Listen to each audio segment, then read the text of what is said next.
It seemed the whole world was telling me how much harder it would be. But in many ways, it's been easier. Sharon Pinteresty never had any hang-ups about aging, nor was I even all that preoccupied with my age as anything more than the number of years I'd been in the world, until I started trying to get pregnant at age 38. All of a sudden, I was officially old. Or at least, my eggs were. I was faced with a fact of biology I had no control over. As women get older, eggs naturally decline in number and in quality. According to the American College of Obstetricians and Gynecologists, fertility starts to drop most significantly around age 32, then takes a further plummet around age 37. We tried for about 6 months, then started fertility tests and found out I had low ovarian reserve for my age. So not only did I have fewer eggs just because I was 40, I had even fewer eggs than would have been expected of me at 40. Over the next few months, we had more tests. We started seriously thinking about IVF, and I asked my doctor, "What else can I do?" "Try not to stress," he said. "Put away that notebook of questions, stop memorizing statistics, and take a break from drive. Google." So I did.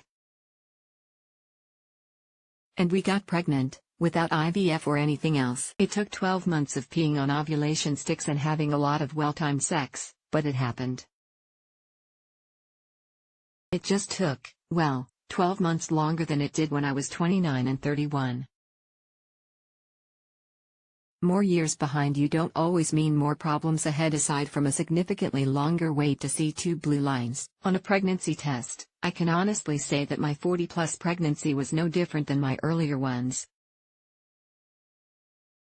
I was officially a woman of AMA, advanced maternal age. At least they don't use the term geriatric mother anymore, but I certainly wasn't treated any differently by the midwives who looked after me. My only health issue was depression, which was an issue during my last pregnancy as well and certainly isn't related to age. In fact, I think my mental health was better during my most recent pregnancy. I have many more years of experience, of both good and bad mental health, and I'm a lot more open about my illness than I was back then.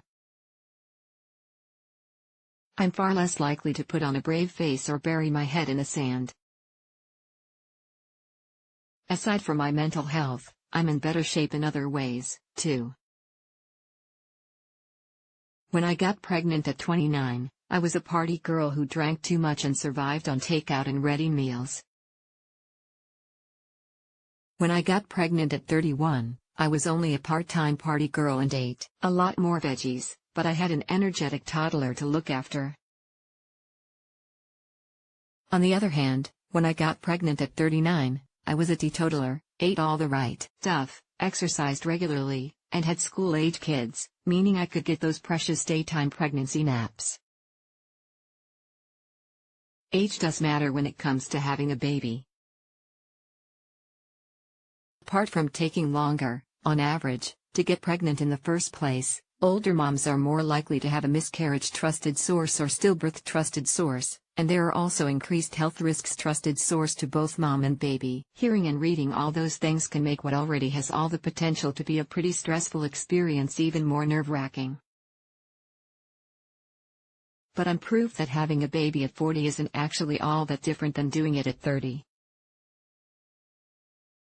My first birth was a vaginal delivery, but my second and third were planned C-sections 8 years apart, so I can compare notes on them. I was lucky, both recoveries were textbook.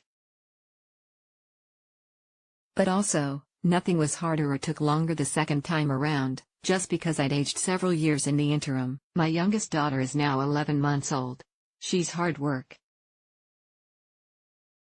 But all babies are. Whether you're 25, 35, or 45. Will I feel older than the 25-year-old moms at the school gates when I'm dropping her off for her first day? Of course I will, because I will be. I'll be 45. But I won't see it as a negative thing. If we ignore what the mass media tells us about aging, and women who age, in particular, it's all just a numbers game. As a woman, and as a mom, I'm so much more than the date on my birth certificate. For me, the big difference between giving birth at 30 and giving birth at 40 was a positive one. At 30, I still cared too much about what other people, and society at large, thought of me. At 40, I really couldn't give a damn.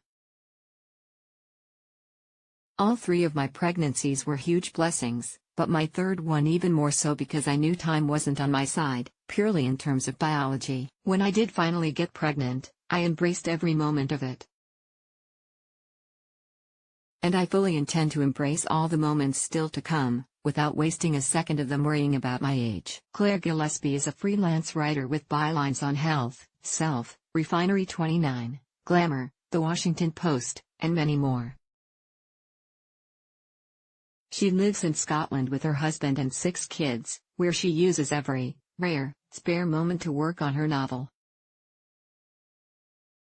Follow her here.